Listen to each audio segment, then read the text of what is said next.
Viva Voz, com Vera Magalhães.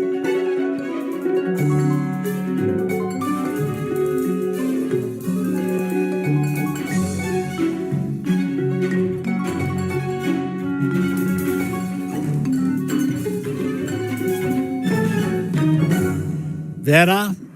Oi, Sardenberg. Boa tarde para você, para Cássia, para os ouvintes, também para quem nos assiste. Boa tarde, Vera. Vera, como sempre, nas nossas telas. Vera, é o seguinte, você vai nos falar sobre esse movimento do governador Caiado que foi para o PSD. De maneira que o PSD agora tem 3 pré-candidatos à presidência. O Caiado, o Eduardo Leite e o Ratinho Júnior. E não deixa de ser irônico, né, Vera? Porque ele sai do União Brasil justamente porque não poderia, em tese, ser o candidato, agora tem chance de não ser o candidato do mesmo jeito no Partido Novo, né?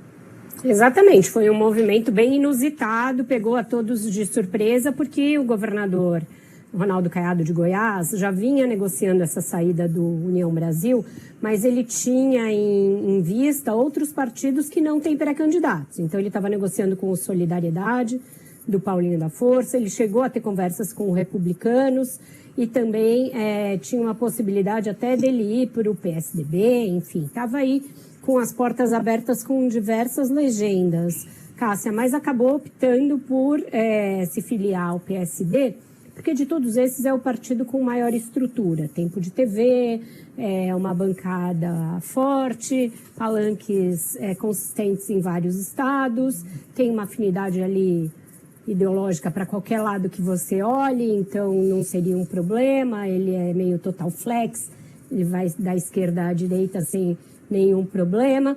Então, ele fez esse movimento contando com a possibilidade de estar bem nas pesquisas lá na frente e aí ser o escolhido. Só que não é bem assim que os meandros da política acontecem, né? A gente sabe que o presidente do partido, Gilberto Kassab, que é o cacique absoluto desse partido, nada acontece no PSD sem passar por ele, tem uma preferência já manifestada e tem trabalhado muito fortemente o nome do Ratinho Júnior. Então parece ser mais um arranjo para dar corpo a uma candidatura do partido, dar ali substância política a esse partido, PSD, e aí, a partir disso, o Kassab trabalhar a possibilidade de ser o PSD essa possível, e aí muito hipotética ainda, terceira via para fazer frente à polarização entre o lulismo e o bolsonarismo. É o que eu ia perguntar para você, quer dizer, de toda essa movimentação, dá para tirar a conclusão de que o PSD terá certamente candidato à presidência?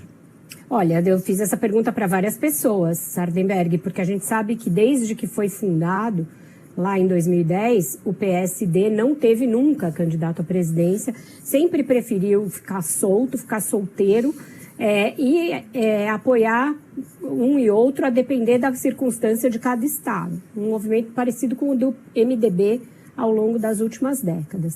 Só que agora, atraindo 2 governadores que não eram PCdistas para o partido, com essa história de que vai fazer ali uma finalíssima e definir quem vai ser o candidato, eu acho que o Kassab se queimaria muito se deixar todo mundo a ver navios. Qual é a única possibilidade que eu acho de ficar todo mundo a ver navios? E que é uma possibilidade cada vez mais remota.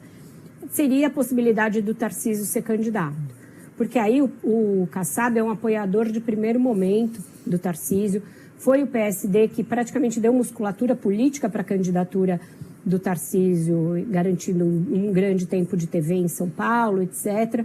Ele é integrante do governo do Tarcísio, sempre foi um entusiasta da administração dele, ficaria muito ruim para ele não levar o apoio do PSD ao Tarcísio. Mas, cada vez menos, o mundo político vê espaço para o Tarcísio ainda ser ungido candidato, ou seja, para o Bolsonaro abrir mão da candidatura do filho e fazer o Tarcísio seu candidato. O que eu ouvi, né, de algumas pessoas muito céticas com esse movimento do Kassab, olha, ele pode estar fazendo isso para assustar o Bolsonaro, mostrar, ó, não vou com seu filho de jeito nenhum, tenho aqui 3 pré-candidatos e com isso forçar que o Bolsonaro recuasse e apoiasse a candidatura do Tarcísio. Mas eu acredito que é uma coisa, no mínimo, ousada demais você fazer 3 governadores de estado bem avaliados de boi de piranha, né? Então, ficaria muito feio para ele se, ao fim e ao cabo, o movimento resultasse nisso. Então, eu imagino que, pela primeira vez, pode, sim, o PSD ter um candidato e fazer um papel mais ou menos que a Simone Tebet fez em 2022. Ter uma candidatura ali que seja a terceira colocada e que seja influente, importante, num segundo turno, a depender do lado para que ela for. E aí muda muito, né? Porque o Caiado jamais apoiaria o Lula, por exemplo, a gente sabe, seria um apoiador certo do eventual segundo turno do Flávio Bolsonaro. O Ratinho, mais provavelmente, também. E o Eduardo Leite, acho que é uma incógnita, né? Ele é o mais, notadamente, de centro mesmo, nessa trinca aí. Então, a gente teria que ver como é que o partido vai se comportar no eventual segundo turno, mas todo mundo acha que também ganha força, por exemplo, para ter chapas próprias para deputado, porque você tem o número do partido sendo defendido ali na propaganda presidencial toda noite. Isso faria alguma diferença para a montagem das chapas de deputado, que é o que garante o din-din, é o que garante a grana dos partidos. Histórias que continuam, Vera. Obrigado, Vera. Até mais. Até mais, um ótimo jornal para vocês. Até mais tarde no Ponto Final. Até mais tarde, Vera.